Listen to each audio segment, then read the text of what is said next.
اگر آپ تہجد کے وقت اٹھے ہیں تو سب سے پہلے آپ کیا پڑھیں گے؟ حضرت عائشہ رضی اللہ تعالی عنہا فرماتی ہیں کہ رسول اللہ صلی اللہ علیہ وسلم جب رات کو تہجد کے لیے اٹھتے تو یہ پڑھتے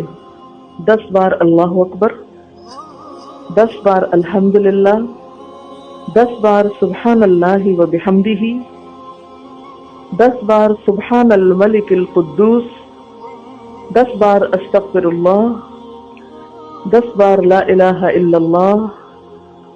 اور پھر 10 بار اللہم اعوذ بک من ضیق الدنیا و ضیق یوم القیامہ، میں تیری پناہ میں آتا ہوں دنیا کی تنگی سے اور قیامت کے دن کی تنگی سے۔ اللہم اعوذ بک من ضیق ضاد یہ قاف، من ضیق الدنیا و ضیق یوم القیامہ، یہ بھی 10 بار، اور پھر فرماتے اللہم اغفر لی واہدنی وارزقنی وعافنی۔